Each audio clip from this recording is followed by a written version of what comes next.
Hola, ¿qué tal? Esta vez quería presentarles a un amigo mexicano, don Mauricio Moreno. Él es un biólogo, está como gerente en un hatchery en Campeche, en la ciudad de La Paz, en México.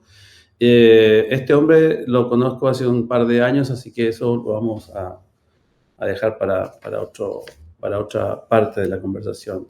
Y el tema de hoy día sería algo así como experiencias de cultivo de ceriola como una especie potencial para cultivar en Chile. Ya saben que en Chile tenemos una tendencia a a la diversificación, queremos trabajar en la diversificación acuícola y eso significa un poco buscar otra alternativa de especies. Y la ceriola, la verdad es que hay tres especies grandes, ya nos va a contar un poco más Mauricio, y un poco tratar de explicarles brevemente cómo se va a gestar esta dinámica con don Mauricio Moreno. Así que sin más, don Mauricio, buenos días, tardes, no sé cómo estamos por allá. ¿Qué tal? Buen día. Por aquí todavía son las 10 de la mañana, así que todavía es de día. Pues muchas gracias, Alonso, por la invitación. Y pues sí, ya tiene un poquito más de, ¿qué será? Como 13 años que nos conocemos, más o menos. Algo así. Y curioso porque desde que nos conocimos apenas estaba empezando el tema de las ceriolas en México. Y pues mira, 13 años después aquí seguimos. Muy Y bien. nada más, como datos, soy oceanólogo, no soy biólogo. Pero bueno, Perdón, oceanólogo. Ah, sí, perfecto. correcto. Bueno, esto es lo bonito de las correcciones. Oye, en base a tu experiencia, ¿cómo se están desarrollando los cultivos o el cultivo de ceriola por allá? Cuéntanos un poco. Pues mira, es muy interesante y es bastante curioso porque a diferencia de otros lugares donde se ha desarrollado la maricultura, realmente lo que es acuicultura en México tradicionalmente ha sido continental, ha sido con especies ya sea de agua dulce como tilapias, bagres, algunas truchas y sobre todo muchos camarones, ¿no? Entonces, realmente fue como empezar una actividad totalmente nueva en un lugar donde no hay tradición con lo mismo, ¿no? Por decir, en otros países que hay maricultura ya había habido eh, cultivos de otras especies, como lo que es el Mediterráneo, doradas, lubinas, todo esto, y entonces ahora que están cambiando a la ceriola, pues ya parten desde un punto distinto. En México, desafortunadamente, no había prácticamente ningún cultivo en mar abierto, lo que es maricultura, y empezamos, pues se puede decir con el pie derecho, empezamos prácticamente cultivando ceriolas como las primeras especies que empezaron a realizarse pues ya de manera comercial a niveles de producción que pues ya van para mercados internacionales. Entonces, se han realizado de una forma un tanto desordenada porque no hay un plan maestro o un plan general que venga del gobierno hacia los productores y de ahí teniendo como que una vista global de hacia a dónde se quiere llegar, lo cual esto obviamente trae muchos problemas porque a fin de cuentas cada esfuerzo que se hace para realizar maricultura es un esfuerzo, digamos, propio de cada grupo, de cada empresa, porque no hay un orden o una dirección general de los gobiernos para desarrollar una industria de maricultura pues fructífera, que genere empleos, que haga movimiento de economía, así que ha costado bastante, pero a pesar de eso, pues ahí vamos todavía. Ah, bien. Oye, y esto entonces es una iniciativa privada, no tiene nada que ver el gobierno aquí. Totalmente. Estas han sido iniciativas privadas 100%. Una vez que ya se instala la parte productiva privada, ya ha habido acercamientos del gobierno para, obviamente, para regular las cosas que le competen, pero más que nada de instituciones académicas para comenzar a desarrollar pues la parte científica, tecnológica que vaya acompañando a esta especie, ¿no? Cuando pasa esto, desafortunadamente el desarrollo de la empresa va más rápido que el de la academia, entonces muchas veces nos vemos limitados por estas cuestiones que la misma empresa tiene que ir desarrollando. Vale. ¿Y el ciclo productivo? Solamente para tener una noción del volumen que estás manejando. ¿Estás en tierra, en mar? Cuéntanos un poquito sobre cómo funciona la Sí, cosa. Todavía nosotros estamos a una escala pequeña, es decir, comparado con las industrias grandes de maricultura, como lo son el salmón o la dorada, la lubina en el Mediterráneo, todo esto, nosotros todavía andamos en los cientos de toneladas anuales, andamos más o menos por las 600, todavía nos falta mucho realmente, pero creo que pues es un buen inicio y por lo que está pasando a nivel mundial, yo creo que esto va a continuar, ¿no? Nuestra parte de producción empieza en tierra con reproductores que tanto tenemos algunos silvestres todavía, prácticamente la mayoría ya estamos trabajando con F1, F2, que pues obviamente son acondicionados para el cautiverio.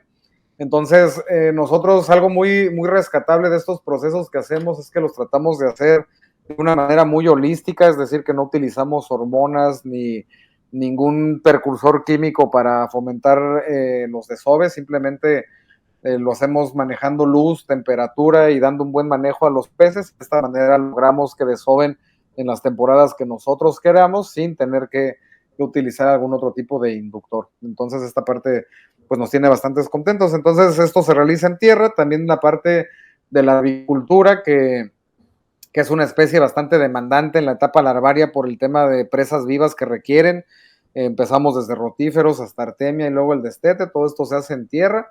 Y en tierra podemos llegar hasta los 30, 50 gramos, ya dependiendo mucho de la capacidad instalada para mantener biomesas más grandes antes de llevarlos ahora sí que a los viveros offshore, ¿no? Que serían las jaulas estas flotantes que están en el mar. Y el ingreso de los peces son con esas tallas, 50 gramos más o menos. Más o menos, entre 30 50 es cuando los estamos sacando al mar.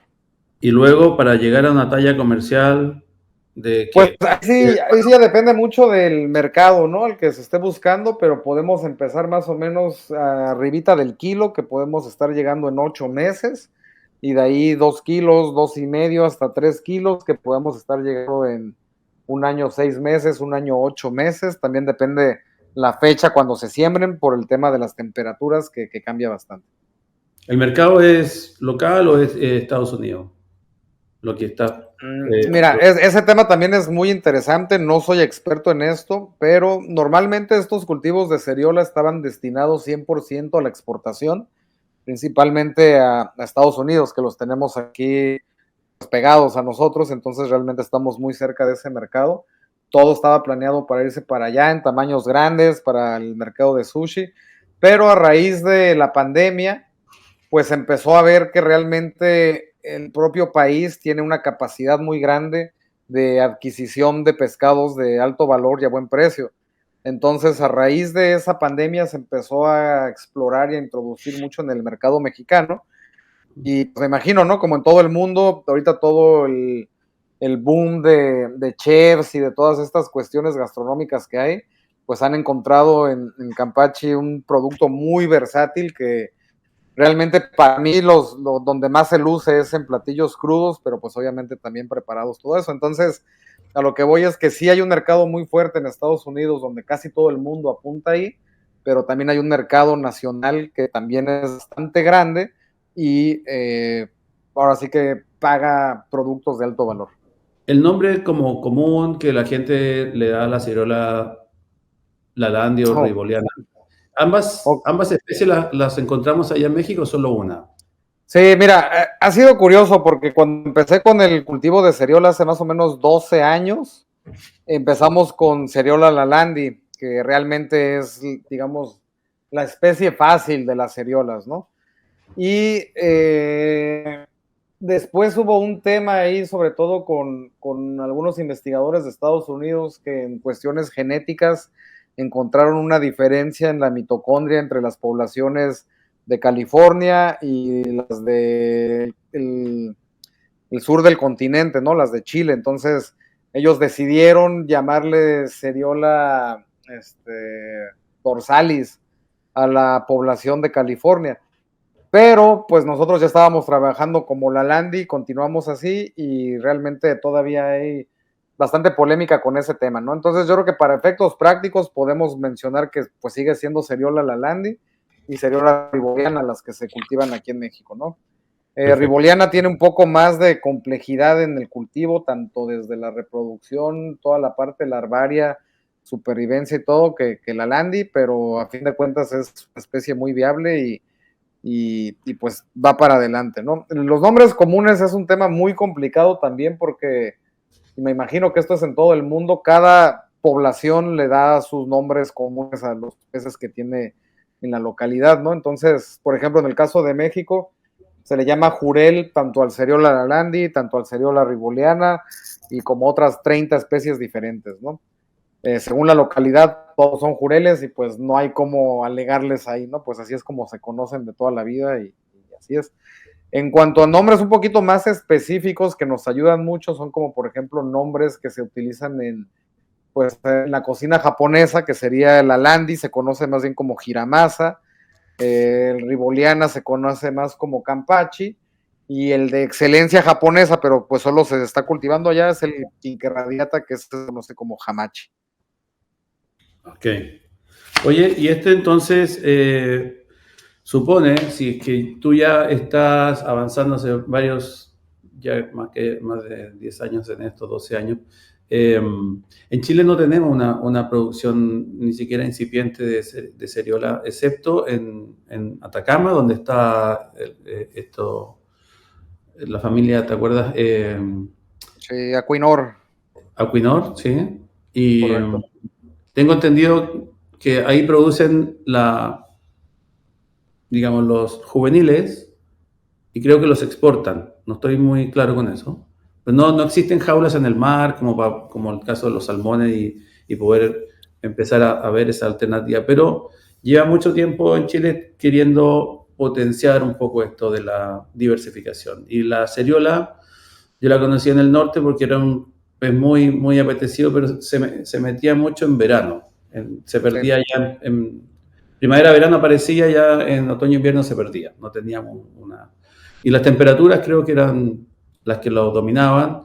Y nada, hay Universidad de Antofagasta, por ejemplo, sé que ellos tienen ahí una especie de hatchery pequeño de hace bastantes años, donde han logrado, parece, conocer un poco más del ciclo productivo. Entonces, respecto de las jaulas, las redes, los fondeos, cuéntanos un poquito cómo es esto en la parte del mar. ¿Son jaulas pequeñas, grandes? ¿Son de qué tipo, más o menos? Sí, mira, es interesante ese tema. Yo no soy experto en los cultivos en el mar, pero te puedo platicar un poco lo que se ha hecho por acá y romper algunos mitos, ¿no? Aquí también, por lo mismo que empezamos sin un ordenamiento como país, prácticamente cada empresa o cada grupo que se instaló para producir eso decidió cuál es la tecnología que más le conviene o cuál es la que creyó más conveniente.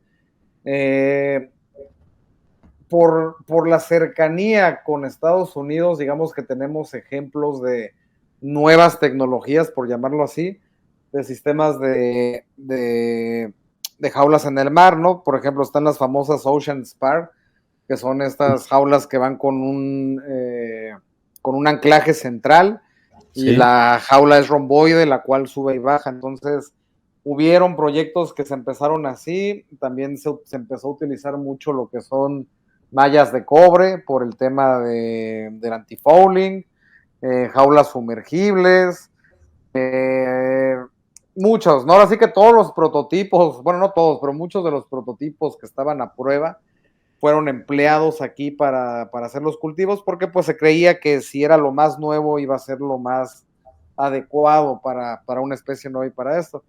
A fin de cuentas, te puedo comentar que ahorita las jaulas más tradicionales, flotantes, son las que mejor han funcionado, ¿no? Ya los temas estos de alta tecnología, creo yo, y es mi opinión muy particular, que todavía no estamos en el momento de introducir estas nuevas tecnologías hasta que podamos tener una producción realmente estable de los peces y una vez teniendo una producción estable, entonces sí poder empezar con el tema de I más D y sobre todo en estas escalas, ¿no? Porque como bien sabes, pues cualquier tipo de tecnología nueva en mar abierto es muy caro, ¿no? Entonces, para grupos nuevos que están empezando a probar, a validar procesos, tener errores caros, pues al final nunca acaba bien. Entonces, Mi opinión es ahorita lo más sencillo es lo que funciona y de ahí tratar de dominar la producción, los procesos y de ahí empezar a escalar las tecnologías hacia algo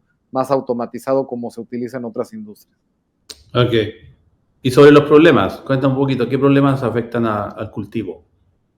Mira, es muy interesante porque todo va relacionado con lo mismo, ¿no? La mayoría de los problemas vienen porque no tenemos una industria que soporte la actividad. Nosotros no tenemos la capacidad de poder levantar un teléfono y pedir que nos vengan a cambiar una red o pedir que nos vengan a hacer un baño a los peces o pedir que vengan a realizar una cosecha o que vengan a ajustar un anclaje para tensar las líneas. No hay ninguno de esos servicios, entonces todo lo tenemos que realizar nosotros, desde las tareas de rutinas diarias hasta anclajes, ajustes, baños, cambio de mallas, todo. Y la mayoría de los problemas vienen por esto, que realmente para poder realizar el 100% de todas las actividades que se necesitan, se requiere una infraestructura ya establecida, se requiere personal capacitado y desafortunadamente pues todo el personal que está capacitado en esto pues ha sido personal que ha sido capacitado por nosotros mismos. Entonces no tenemos una gran variedad u oportunidad para poder solucionar problemas pidiendo ayuda de terceros. No hay eso y yo creo que eso es lo que nos ha costado más poder tener los cultivos al punto, es decir, tener los fondeos como son, las mallas limpias, en sí todos los procesos que conlleva el cultivo sin depender de terceros. Eso es lo que más nos ha costado y por ahí vienen la mayoría de los problemas.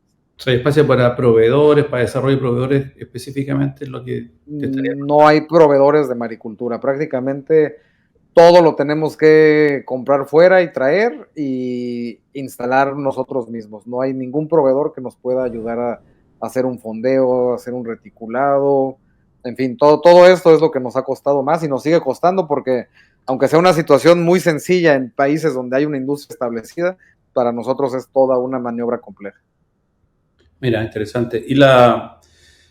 Aquí tenemos el depredador, no sé, el lobo de mar, a veces las aves. ¿Cuál es su principal depredador en el caso del cultivo de la Sí, cereal? yo creo que son los mismos, ¿no? Están los lobos, las aves, pero yo creo que esos son los No hay menores de tiburones, los por ejemplo. problemas. ¿No hay qué? Tiburones o algo así. Sí, sí hay, pero afortunadamente, o sea, no han realmente sido un problema, porque hasta eso sí se ha manejado bien, ¿no? Lo que son las protecciones contra lobos, las famosas loberas, las pajareras, estas sí se mantienen bien, entonces, afortunadamente, esos no han sido un problema. ¿Y qué temperatura hay? ¿Dónde se mueve la temperatura en el año ahí para el cultivo? Es complejo también porque estamos en una zona desértica, entonces hay variaciones muy grandes. Por ejemplo, en invierno lo más frío que te llegamos a tener el agua es más o menos 16 grados, a veces llega a 15 Celsius, pero en verano es donde se nos está presentando un problema y yo creo que a nosotros y a todo el mundo es que este verano fue mucho más cálido que el anterior y se Ujú. espera que el que venga va a ser más cálido todavía y por ejemplo este año llegamos varias semanas sostenidas a 32 grados y eso trae bastantes problemas. El doble. Sí, sí, sí, bastante. Tremendo. Oye, ¿y la Sí, bastante. alimentación? Sí. ¿Cómo La hace la alimentación?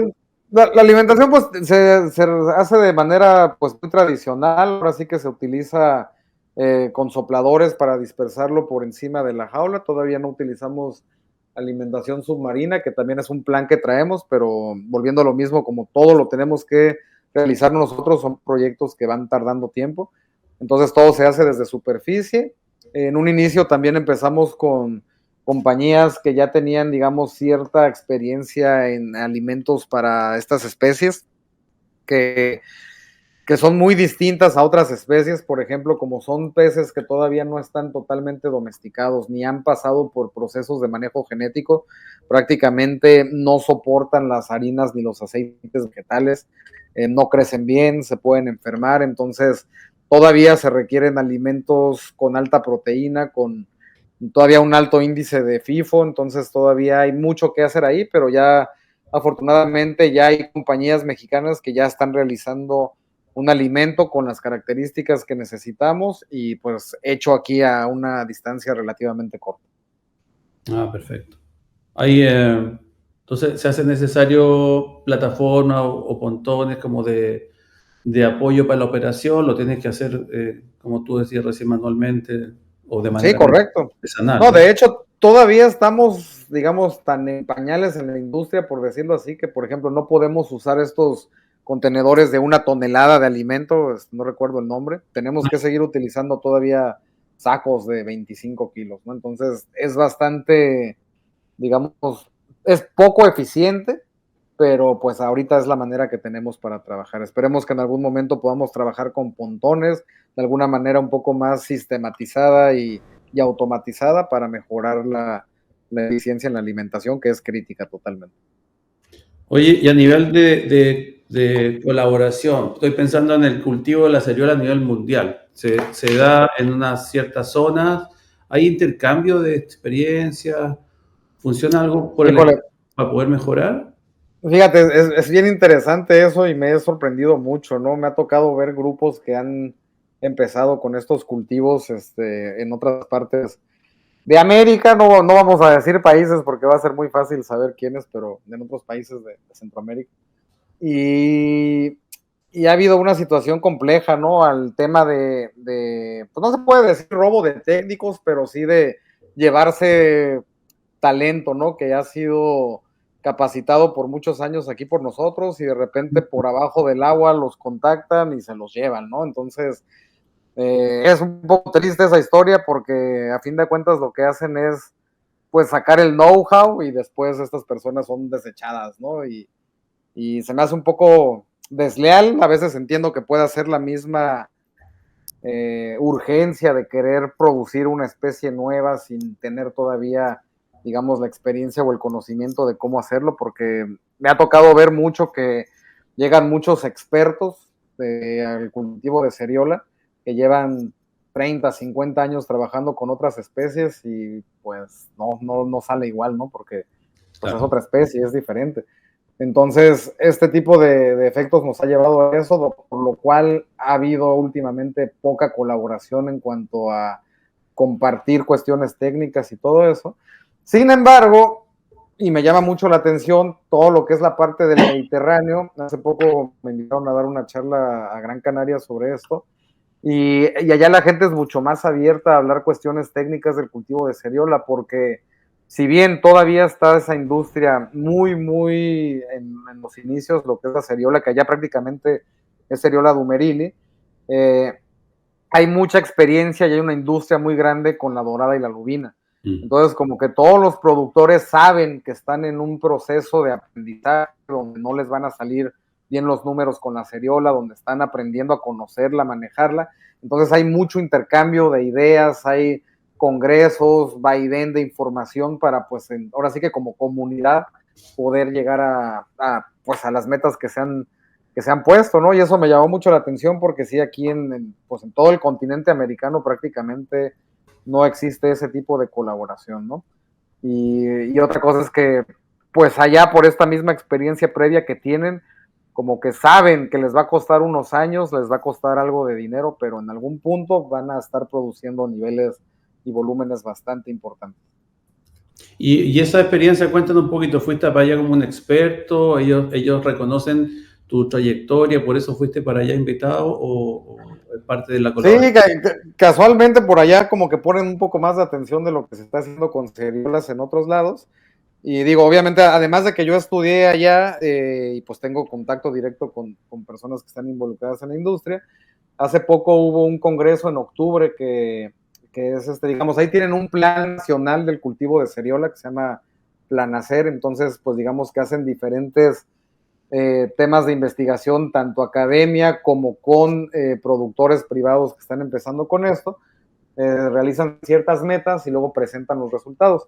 Entonces, para este último congreso, que fue la presentación de los resultados de todo el año, pues me invitaron a dar una plática precisamente de lo que estamos haciendo acá, porque aunque allá la industria de dorada y lubina es muy fuerte, pues realmente no tienen tanta experiencia con el cultivo de ceriola. Y aquí, pues aunque no tenemos otra industria peces marinos, pues ya tenemos pues más de 10 años cultivando seriola, entonces se les hace interesante, ¿no? Que podamos compartir estas experiencias, de la cual ellos también pueden aprender y obviamente pues llegar hacia donde están apuntando, ¿no? Y te digo, muy interesante porque me llama mucho la atención cómo se organizan allá, ¿no? O sea, sí ves muy claro que okay, un centro académico se va a encargar de la nutrición, ¿no? Entonces va a desarrollar ciertas dietas para probar con estos peces, ¿no? Otro equipo se va a encargar de evaluar, no sé, el metabolismo, ¿no? Y lo hacen así. Entonces, al final, conjuntan toda esta información de varias áreas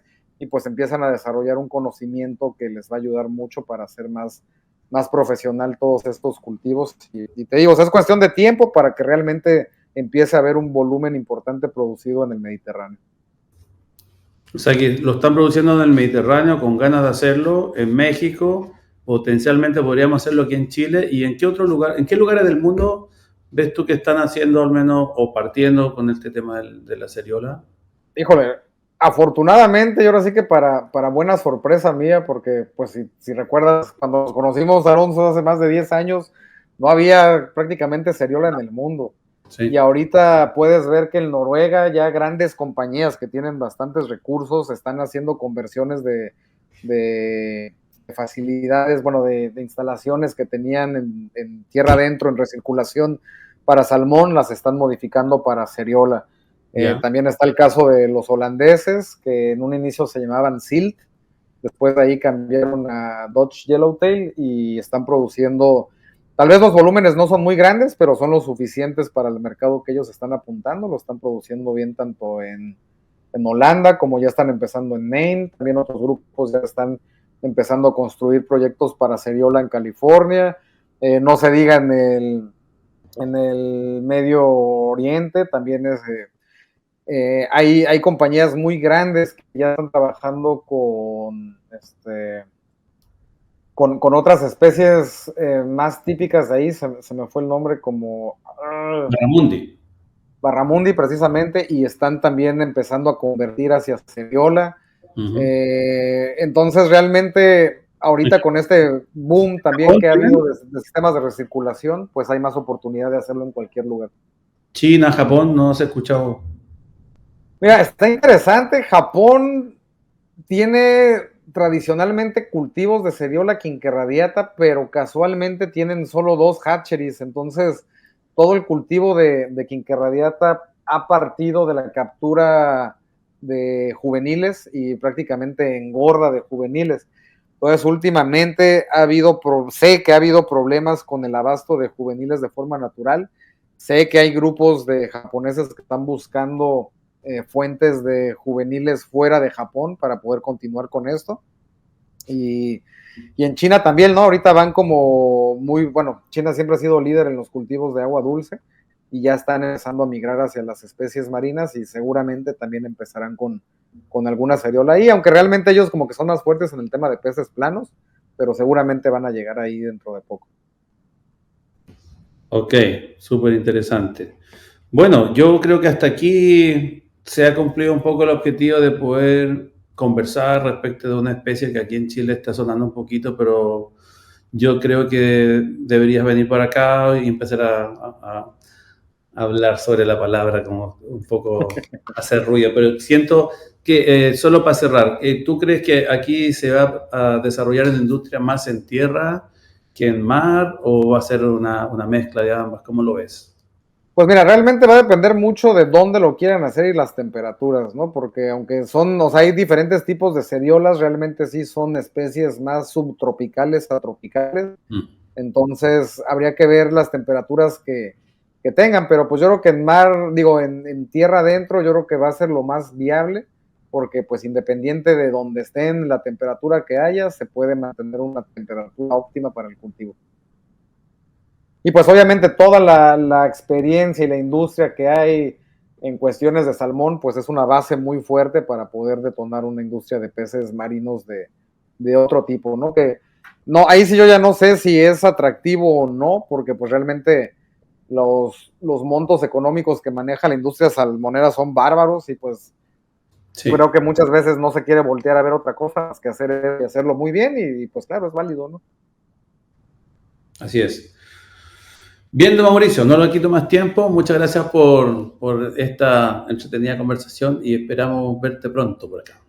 A contrario, Alonso, todo un gusto y pues ya sabes, aquí estamos. También cuando quieran darse una vuelta por acá, bienvenidos todos. De todas maneras. Muchas gracias, cuídate y Hasta luego. que viva México, como dice. Exacto. Hasta pronto. Chao, que esté bien. Chao. Gracias. Chao.